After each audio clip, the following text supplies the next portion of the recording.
All right, so we are about to start. We're just going to do a quick audio sync. I'll hit record on the backup track on my end, and yay. For those that are just joining the podcast, it's just used in post-production. The clap helps us align it. Anyway, There you go. there we go. Hello, and welcome back to Enterprise Linux Security. As always, I'm Jay, and I'm here with my good friend Joao. How you doing? All good, as always. A pleasure being here with you. Some interesting stories for you today. Some developing stories. Actually had updates in like the last hour before we started recording. So you don't want to miss today's episode. It will definitely be interesting. Yeah. But we're going to start with the story from the other side of the road. We're going to be talking about Microsoft. And we're going to be recalling a story that we talked about before, Windows Recall. And you might be wondering, what does that have to do with Linux? We'll get to that. But as a quick recap of Recall, and our other story is quite large, so we're going to try to keep this one short. But the idea being, apparently everybody forgets what they do any given minute while they use their computer. So Microsoft comes to the rescue with this feature called Recall, where they're going to be, saving screenshots of your activity.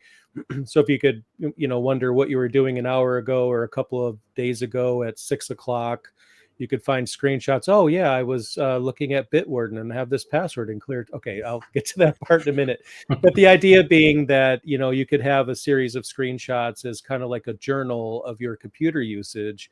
And this isn't new. This is something we talked about a while ago. Actually, I think everyone talked about this as it being the bad idea that it is, because it's a security nightmare with screenshots of God knows what. I mean, like I mentioned, I alluded to it, Bitwarden. I mean, imagine you click that eyeball icon on Bitwarden to get to see what your password is as a reminder. And if Recall happens to take a screenshot at that exact moment, then your passwords are there, your emails are there. You could be having a private conversation with someone via Gmail, and then all of a sudden, there's a screenshot of it, which isn't really a bad thing if everything stays local. But, we're talking about security here. And due to security concerns, especially considering what would happen if threat actors got into your system and downloaded all of these screenshots, it just created a firestorm online with people, rightfully so, criticizing this. And then Microsoft, the story then ended with Microsoft saying, okay, we give up. We're suspending this. We're not going to do this. But even back then I was thinking, in air quotes, for now, it's suspended for now. And when Joao told me about this, I was not surprised at all that apparently it's making a comeback. And this time their answer to the security concerns is simply, well, it's opt in. You have to opt in. It's not going to be by default. There are so many layers to this, and we really don't have the time to properly go through it. But anyhow, Right. Recall started as one of those features that Microsoft decided that everybody has to love and everybody has to use, and it's really great, even though nobody asked for it. And it came just after they heavily invested in OpenAI. So it was at the time when they were trying to justify that AI investment. So they decided that everything needs AI, including your computing activity that has no connection to AI at all. This is also one of the selling points that they're using for their Copilot equipment, their Copilot hardware, the NPU chips that now are on every single piece of hardware that Microsoft is selling. And don't get me wrong, those Surface devices, they're pretty good pieces of hardware. I have one from a few years ago, and it's really amazing. But they're trying to shoehorn Copilot, and in this case, Recall on everything, and that was a problem. Lots of privacy concerns. It could be taking screenshots of stuff that you really didn't want to keep, or that made no sense, or you just accidentally click on a link and now it's on your history. It was really bad. So the backlash was so much that Microsoft did a 180 on that and decided to work on the feature and further improve security measures, because it wasn't really that secure. It was just storing files on disk, basically in a secure enclave that every administrator on the system had access to. If you had your computer on the network at work, for example, then the domain admins had access to that. All kinds of nice stuff. So the changes that they made right now, they improved the security aspect of it. They're not keeping screenshots of certain windows, even though they obviously don't know about all the browsers, for example. So they will still screenshot if you're using a out of a not so common browser, for example, and for them not so common might just be Firefox, for example. Mhm. But anyhow, the security concern here is not so much about Microsoft users that want to use recall, because at least now they know that they have to opt in and enable it, and they should know what they're getting themselves into.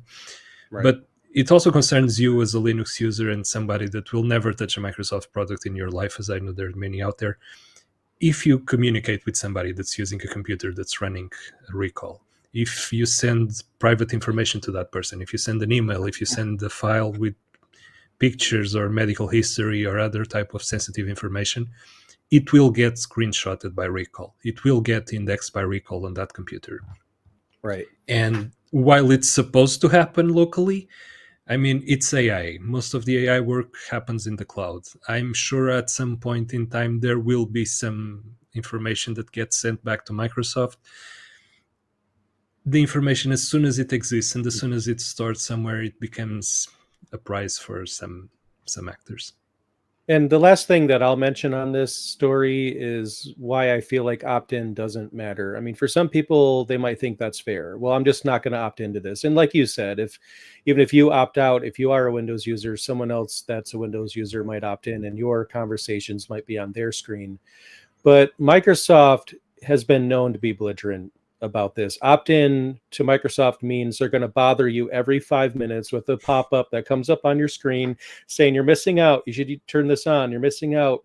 You should turn this on. I mean, this is a company that will, if you go to download Google Chrome for Microsoft Edge, it's going to come up with a little banner. And I saw this on Reddit the other day. Someone posted this that says something along the lines of, "You're already using the best browser. It's trying to stop you from trying to use another browser." And worse, in the past, when Windows 10 was brand new, famously Microsoft had a prompt that came up that recommended that you upgrade to it, and both the yes and the no boxes were yes. Okay, so opt-in means absolutely nothing when it comes to Microsoft, and this feature just needs to die. I mean, it's a privacy nightmare.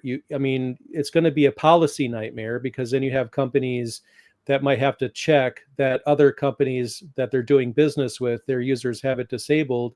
And if we have something like this, then we might have a world where a company says, "We need you to install this utility on your computer to check for the presence of Microsoft Recall before we can send you an invoice." I mean, it's just a terrible idea. And Microsoft just needs to use, I mean, they need to use their AI for something better. It's like, we have Copilot PCs, we have this AI technology. Let's take a bunch of screenshots. That's what we should use it for. And like you said, I haven't heard of anyone asking for anything like this, and the backlash has been huge.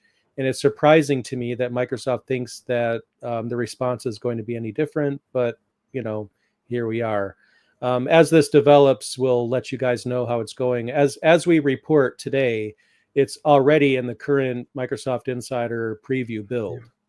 It's not released for production yet, but if you're using the latest preview build, then you have this. Or if you're communicating with someone that is.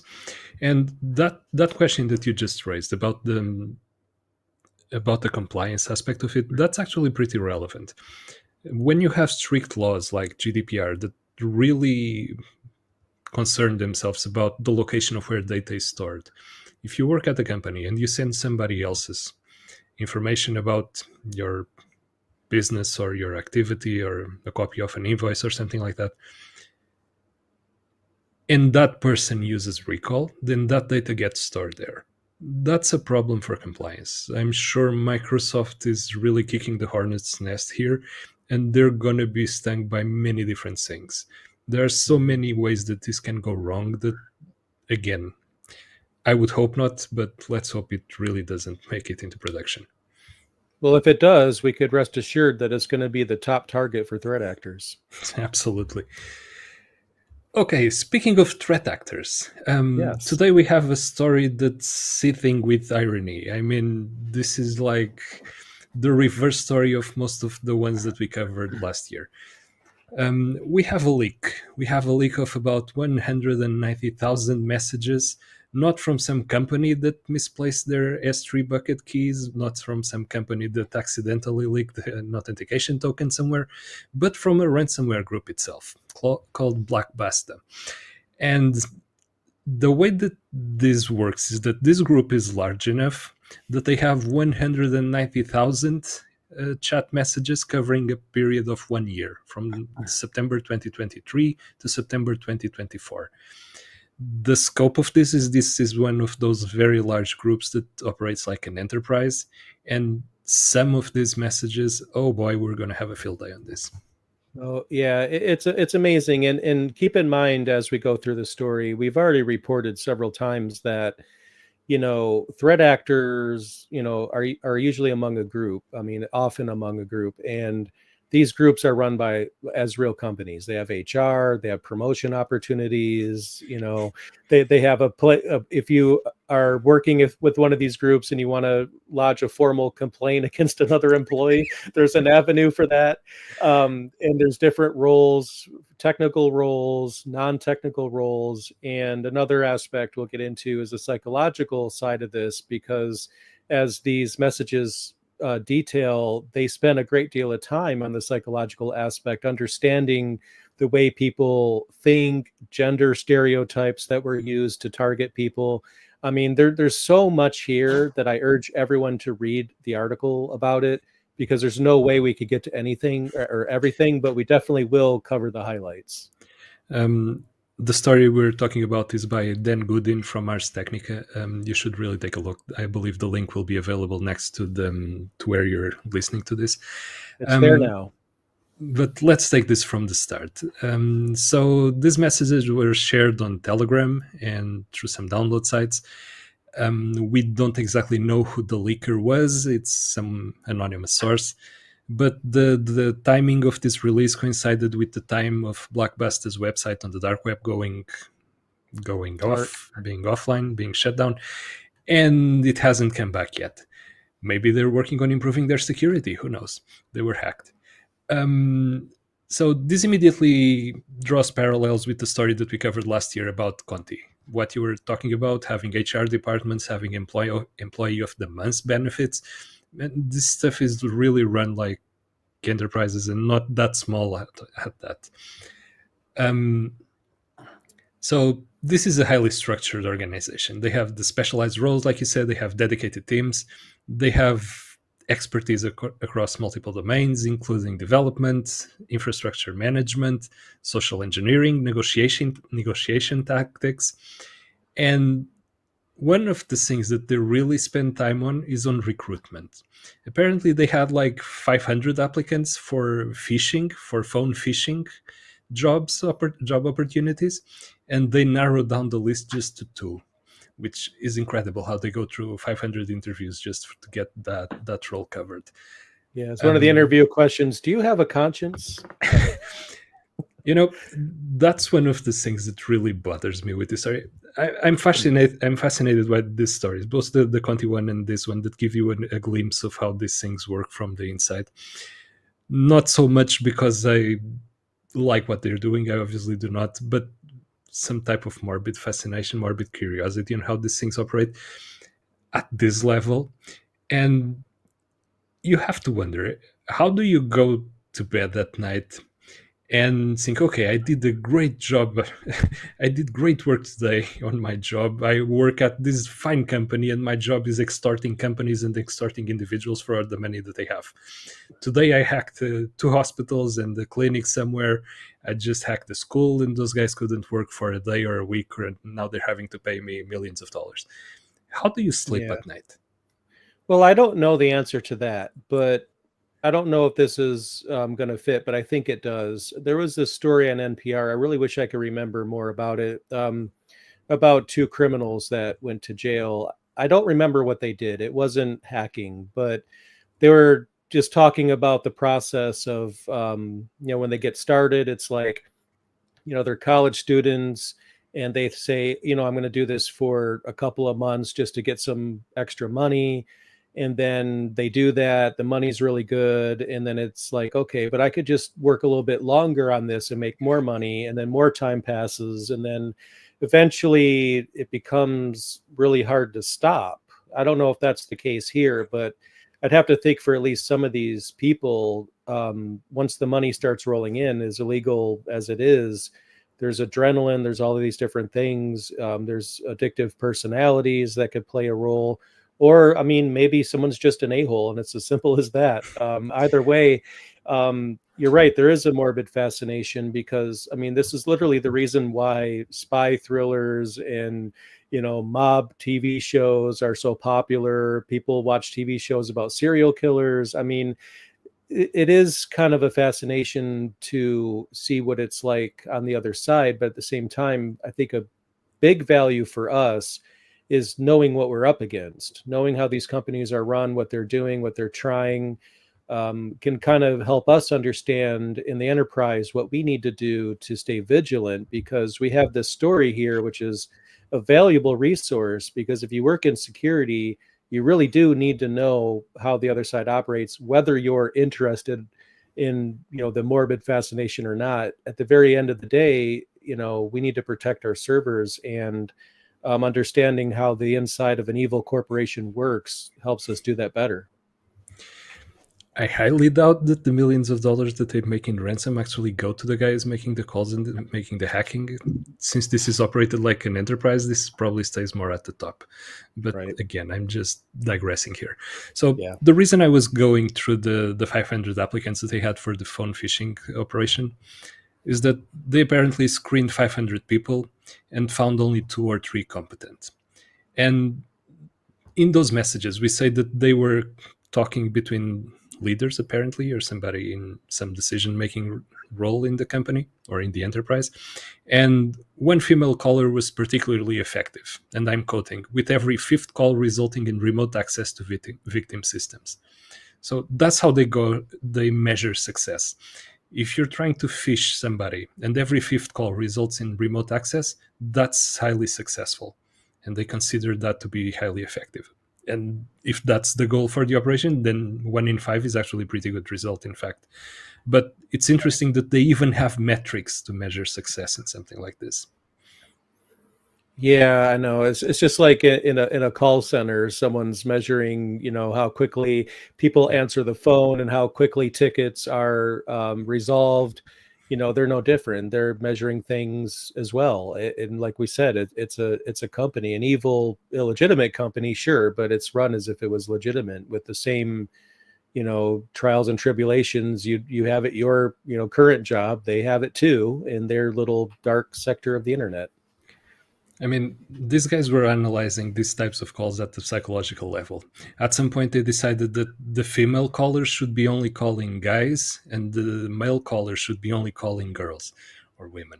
And they go to that level of detail. It's not just that calling center in India, to use a stereotype here, and having those guys randomly dial someone until they get the victim. This is highly specialized stuff. They are sure to be improving their processes all the time. So Right. when you see people fall for this type of attacks, it's not just because of personal failure or something gone wrong with the person that falls for it. The attackers on the other side, they're making sure that their attacks are effective. They're not just spraying attacks randomly and hoping for the best. They are really putting the effort into this. So much so that, for example, that story we covered last year about the specific exim vulnerability, it was early last year. I hope I'm not making this mistake with time, but there was this vulnerability with Exim. It was a critical vulnerability. It allowed for remote access. There are about 3.5 million Exim deployments accessible on the internet. When these guys found out about it, they were exchanging messages saying that they had to hack pretty quickly. So they became aware of the vulnerability. They were immediately acting upon it, and they knew who their victims were going to be. They were compiling lists of who to attack, and they are keeping their head in the game at all times. They are paying attention to all the vulnerabilities that are coming out. We will be talking about vulnerabilities on a different story further down the episode. So please keep in mind how important this vulnerability tracking is, not just for the good guys when you're trying to do your job and defending your systems, but attackers are also paying attention to this. When we Right. say that you really should be patching your systems really quickly, it's because of things like this. And having a privileged view into the inner workings of these enterprises, it really shows how active these guys are when new vulnerabilities come up and how quickly they start attacking. So if you're taking, and I keep hammering this, if you're taking 1 month to patch new vulnerabilities, that's too long. Your systems will be breached before that. If you're taking longer than a month, then those are no longer your systems. If you're taking weeks, you're just trading luck for security. You really need Yeah. to be patching sooner than that, as soon as possible. Again, Right. I know there are many reasons why you're not doing that. We at TechScare, we handle that daily. We know exactly the disruption that it causes when you're patching traditionally. Um, we can help you. This is not just me plugging TechScare. We really can help you improve that situation. Not just because we obviously work in that field, but because it's a really and serious concern for everybody. We need to get our system secure faster than what we're doing right now. It really Yeah. is a problem, and it's not just us talking about it. Attackers Yeah. like stuff like this shows this is important. Patching really quickly is very important. These guys were discussing someone approaching them with an offer to sell a new vulnerability that they had found and had not been disclosed yet. The asking price that that individual was asking for that vulnerability was $200,000. These guys thought that it was cheap. Okay, so they were willing to pay more than 200K for one new CVE, one new vulnerability. It wasn't a CVE yet, it hadn't been disclosed yet. So at that time, you were at CVE disclosure date minus how long these guys knew about it.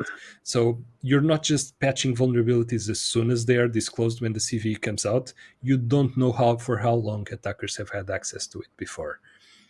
Keep that in mind when you're planning about your patching operations and your daily activities.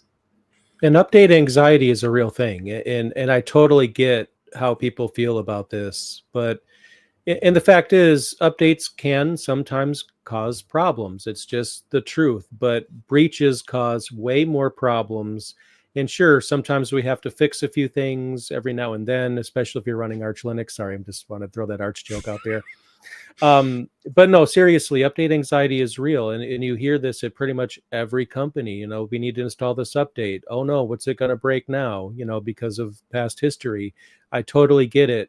But regardless of how you feel about it, it's not optional. Patching is not optional. I would be happy to have something break and have to spend time fixing it than to have systems breached and spend months fixing it. That's the difference. The messages also show the tactics that these guys have and use when they're dealing with victims that don't want to pay the ransomware. They will try to negotiate a lower price. These guys don't really like to do that. They will pressure the victims into paying. They will start releasing stuff to force the victims to pay. These are all tactics that these guys have. It's like their playbook. And these messages just lay it out as they use it. We had access to their entire playbook on this. So you can negotiate a lower price when they ask you for a ransom. You should try to negotiate if you're in that position. As always, and I cannot stress this enough, you should never, ever, ever pay the ransom because you're incentivizing this type of enterprise criminal activity to continue, and you should not do that. Again, the example that I fall back into, unless you just found the cure for cancer and you absolutely have no backup for that information and you got ransomware at that precise moment, that would be probably the only exception where paying the ransom would be less than a bad decision. You should never, in under any circumstance, fall into this guy's hands and play the ransomware. You're just Right. painting a big target on your back. You will be ransomwared again next week or the month after that, and you will fall back into this again. You should never incentivize them. When you try to negotiate with them, when you try to get in touch with these guys, they have an entire work plan on how to handle you. They know how to make you pay. They know the tactics that they need to work to put pressure on you, regardless if you're a large company, an individual, or whatever. It doesn't matter. They have solutions for that. So it's not that Yeah. you can directly go to them and start a negotiation about it. It doesn't happen like that. It doesn't work like that. It really does. And even the article mentions something about giving access or allowing the victim to regain access to one critical server as a good faith effort to say, hey, we're okay, guys. We're going to give you access to one of your servers again, just to show you that we can give you access to everything. But even then, you get access to that one server, then you pay it, you still might not get access to anything else. There's no honor among thieves, as we say. I mean, it just like you said, I mean, we're by paying this, we're literally creating the problem we're trying to solve. And I know it's painful to lose your data, but it's painful for everyone to have to keep dealing with this. Absolutely. Now, having access to this information, and again, the irony of these guys having been breached and their information being out there in the open like they do to their victims, it's incredible. But this provides you with great information, great intelligence for cybersecurity professionals. Understanding the tactics, understanding the techniques, the procedures that they use, it does give you an insight on how to better protect your networks and how to prepare your employees when they get approached by random strangers asking them for information about their work and how they do their things. This should go into your training manuals. If you get the call that starts their conversation this way or that way, and they start asking questions about this or that, you should probably not continue that conversation, or you should inform security that something weird is going on. Go read up the story. If you can dig up the data, it's available online. It's very interesting if you're on a security team to know how the other side operates. It's not often that we have this insight into their workings, their inner workings, and it's always a treasure trove when we do. Mm-hmm. Yeah, so these are some of my favorite episodes because it's one thing to talk about something from the third person's perspective, but to actually have examples of what it's really like. I mean, that's not an opportunity that we get very often. And the fact that their website on the dark web is still down might mean one of two things. Like I said, they might just be improving their security. It might have been hacked somehow. They're trying to fix the problem, as everybody does when they have this type of problems. Or it could have been something to do with law enforcement. These guys apparently are based out of Russia. As things are right now, we might not just have had any knowledge of any police action being taken there. Again, as the world is right now. It might have been that. It might be the guys that are just restructuring for some reason. I mean, this is a real enterprise at this point, so companies just restructure from time to time. It might be that. What I would like you to keep in mind from this story as we go into the next one is the value that these guys put into new vulnerabilities and the value that these guys give to new vulnerabilities that are not out yet. Keep that in mind. See how valuable these things are. When we say that you need to patch because of this. Attackers are willing to pay enormous amounts of money to have access to ways to get into your system sooner than you can fix them. It's that valuable to them. Mm-hmm. The final story that we have for this day, and this all happened within the last 24 hours or less, is about the CVE program. It's about the letter that MITRE sent yesterday to their board members. And it's about the CVE program and how MITRE handles it and how it was about to expire today. So MITRE is working under contract to handle the CVE program. That means handling all the CNAs, handling the data that gets exchanged between them, handling the scoring of vulnerabilities and keeping tally of all of the vulnerabilities that come out and propagating that to vendors and for tool vendors. And if your security tools that you're using at work probably get data from MITRE directly or from some vendor that gets it from MITRE. So MITRE losing access to this contract would effectively close the CVE program today. Okay, let that sink in. The CVE program, I will try not to get too stressed about this. The CVE program is absolutely not perfect. There's many flaws with it. The kernel team has been a massive pain in the rear side about it. They're trying their best to flood us with CVEs every single day. But as flawed as it is, as bad as the program is, it's what we have. The entire cybersecurity industry is pinned on top of it for the past 25 years. We have no alternative right now that would be able to be put into place on a whim, and much less from yesterday to today. There was no way that we could get an alternative in play. When we have, and this is where the previous story ties into this, when we have enterprises, criminal enterprises, willing to spend enormous amounts of money for vulnerabilities, and you effectively shut out the ability that defenders have to be informed of vulnerabilities, to track vulnerabilities, to know which ones are more critical than others, and you turn that off on a whim, that's a problem, because you're going to be giving the attackers all the margin, all the leverage that they can get, and they will cause harm today or tomorrow. So yesterday we saw that letter come out, and everybody panicked about it. Yeah, it's pretty crazy. Like, to think that we talk about CVEs and them getting assigned all the time, and then we wake up one morning and that no longer happens. I mean, that's something that almost did happen. We would have had a completely different podcast depending on how that went.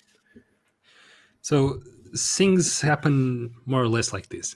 Yesterday, this letter came out. MITRE sent the letter yesterday, April 15, as we are recording this. This morning, April 16, very early, a group of CVE board members announced the formation of something called the CVE Foundation. There's a contingency plan to maintain the program independently. Here's why it wouldn't work. It wouldn't be able to go into effect immediately. There would always be a gap. There would always be some period where you would have none of it in play. And then there's all the rest of the other aspects related to governance, related to managing the CNAs, with handling the information flow, with getting systems ready to receive that information and feed it and send it to all the companies that depend on that. It would always be a pain in the rear side to do a switch. A bit later, and we're talking about hours, and this happened like 4 or 5 hours ago at the time of recording, CISA announced that they had executed an option period on the existing contract with MITRE to ensure that there would be no lapse in the critical CVE services. So everybody breathed a bit better at that time. So it was stressful, like 20 hours or 18 hours between the two events. And just in the last hour, we found out that apparently the problem isn't solved. We had like an 11 months reprieve. What that extension does is that kicks the can down the road for 11 months. We didn't solve the problem. We're still depending on MITRE. And for the next 11 months, they're funding. And after that, who knows? Yeah, it's incredible. And for one jurisdiction to have all the control over a worldwide resource at all is incredible to me. So I could see the benefit of a foundation, and that it could be standalone and not rely on one government. But like you said, we have an 11-month window for them to figure this out. We seem to be dodging bullets a lot lately. We dodged the bullet with the XZ stuff. We dodged the bullet today. We've been dodging bullets every single day for the past few months with all the CVs that have been coming out. But this was massive. If we had lost the CV project just overnight, the implications for that immediately was to make a mess of all the update projects out there, would make a mess of all the updates that you get on your systems. Nobody would be able to track new vulnerabilities properly. Vendors wouldn't be able to share information with each other. If you have a vulnerability scanner and you're scanning your systems for new flaws that are in them, they would be effectively inefficient for any vulnerability coming out from today forward, because there would be no way to reference that vulnerability. Right. There would be no centralized database where that information was present. So it would be effectively just a door stopper at that point. Yeah. The fact that some board members from MITRE decided to step forward within hours just shows how important this is. But MITRE's letter itself, when they released it yesterday, they have some information on why this was immediately a problem. They said, and I'm quoting, "Deterioration of national vulnerability databases and advisories, not just in the US but globally, tool vendors would all be affected, incident response operations, and all manner of critical infrastructure." So, the day in the park. Yeah.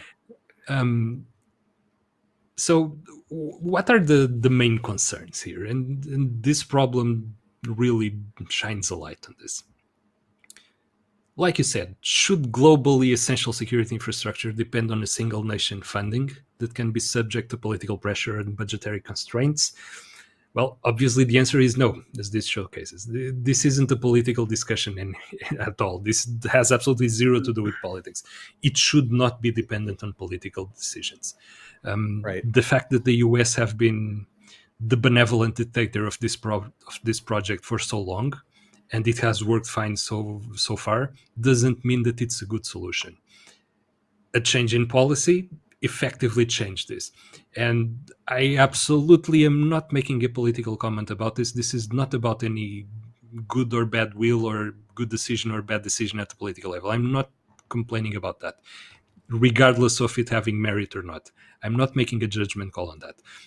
But probably it's not a good idea to have a single country have jurisdiction over this. And we have Right. 11 months to figure out a better solution for it, because in 11 months we're going to be facing exactly the same problem.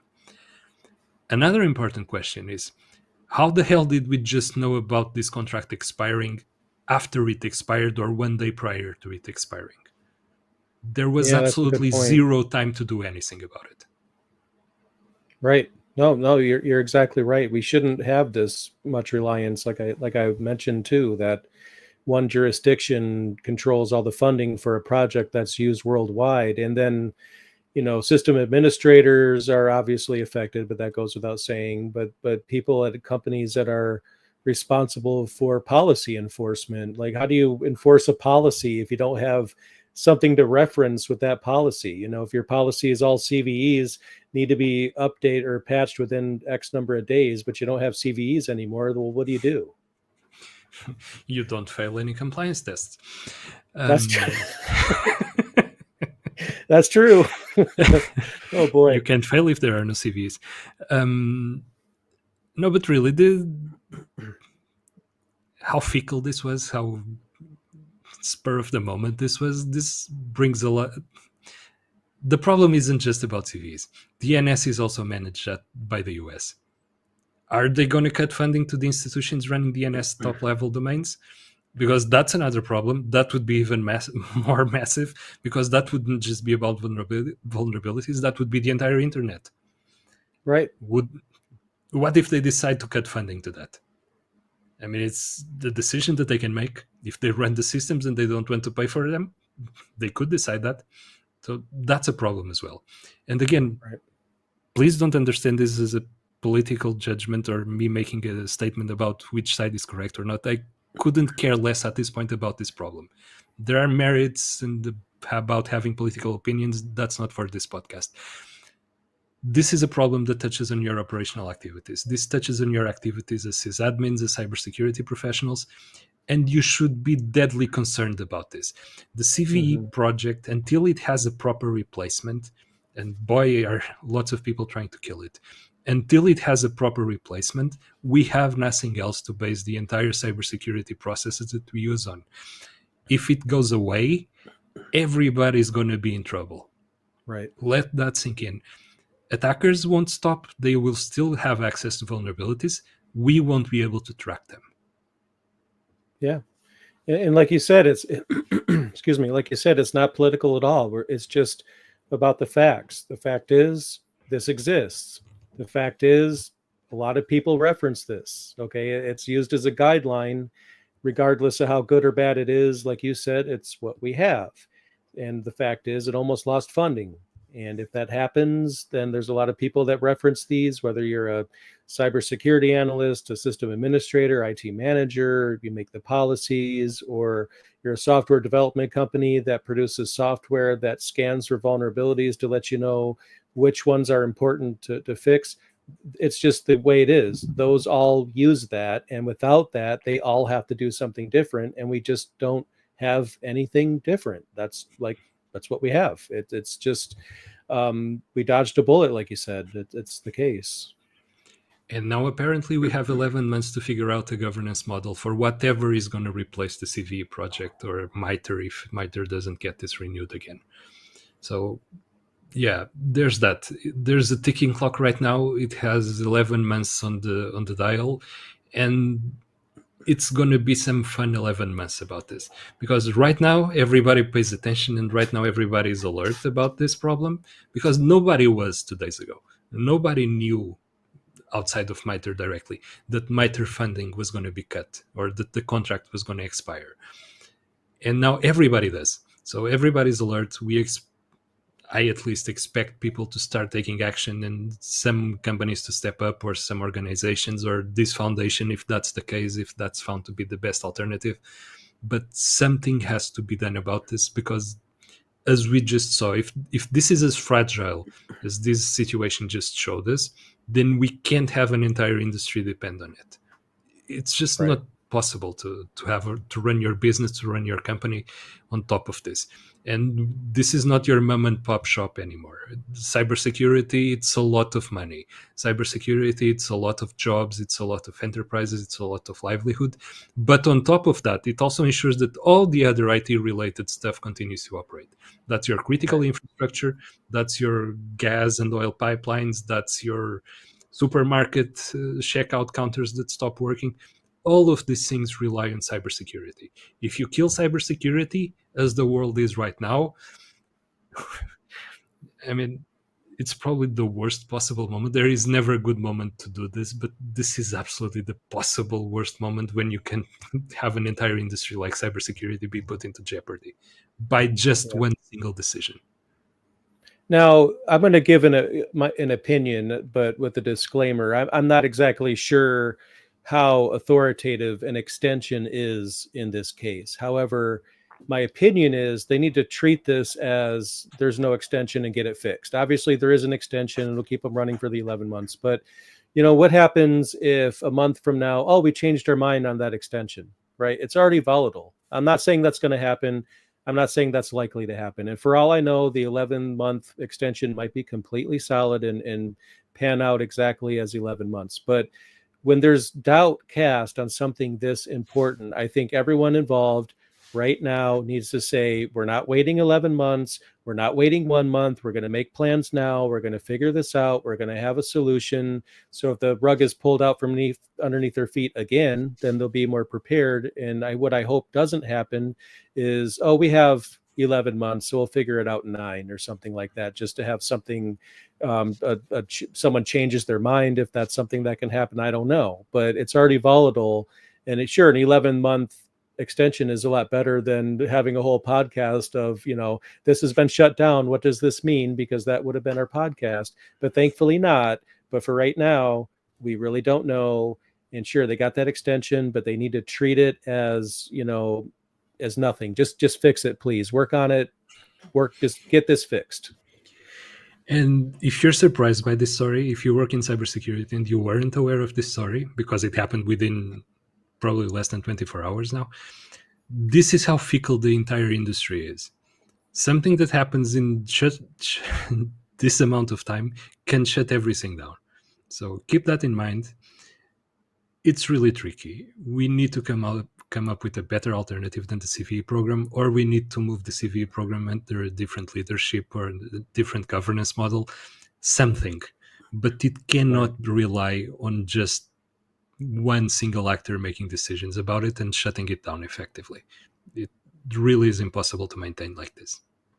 I think you'd agree with me if I say this, that if something does happen, with something as important as this, and it's not a podcast day, I would absolutely want to live stream immediately and talk about it, because this is something of that importance level. If this was to fall over tomorrow, we got to report on it tomorrow. It's just that important. And in this case, it happened right before a podcast episode, which is good for us because we were going to do one anyway. But it's just that important that this is breaking news, in every sense of the word, and we only know what we told you guys so far. Obviously, there's more discussions happening. There's more activity happening that we're not in the same room to know what's going on. But as soon as we know something, we'll make sure you guys know about it. I mean, the period for the extension was just 11 months, happened less than 1 hour before we started the podcast. So, yeah, this is absolutely happening right now. You need to be on top of this story. You need to pay attention to what's happening, because this will definitely impact what you're doing. This will definitely change the way that you do things. If we decide to move everything over to a different way of tracking vulnerabilities, for example, all the tooling that we have right now has to be adapted. All the projects have to start using the new reporting format, whatever that is. We have to approach vulnerabilities completely differently. If we don't have something like the CVE project, if we don't have something like a centralized way to track vulnerabilities, we'll regress like 30 years in IT before we had CVEs, where every single project had their own identifiers to track vulnerabilities, and you had to know about the project to track the vulnerabilities for them. You had to know about each individual repository for the vulnerability identifiers that they used, and you had to track those. Now, IT has evolved a lot since that time. We now have hundreds of dependencies for every single piece of software. You would have to track vulnerabilities on all of those independently from each other. There is no software out there right now that can do that. There is no established format for that. There is no way to do that, even if you wanted to. So we really need to figure out an alternative. I cannot stress enough how important this is, and how everything could have broke immediately if this extension didn't happen. And we only knew about it yesterday. This is the part that really kills me. We only heard about this yesterday. Yeah, usually we hear about discussions early on and we get to complain about it in IT and release, blog articles about how bad something is, and we have time to do that. We didn't like no one's had time to do that. And speaking of time, to your point, nobody has time to track all these vulnerabilities. You could hire a team of people at your company and spend all that money. And sure, it's a great thing to hire more people. I'd rather there be a better reason to hire people. You could have a team that tracks vulnerabilities and just the dependencies of your software, and there still wouldn't be enough manpower. Again, probably too angry to talk more about this. Yeah. Really important story. Keep an eye out on this. There are breaking news about this every moment. So keep an eye on this, especially if you're in IT, and even more if you're in cybersecurity. But this will definitely touch on every IT role. Thank you, everybody who joined. As always, it was a pleasure. Really important episode today. Thank you, everybody who joined. Until the next one. See you next time.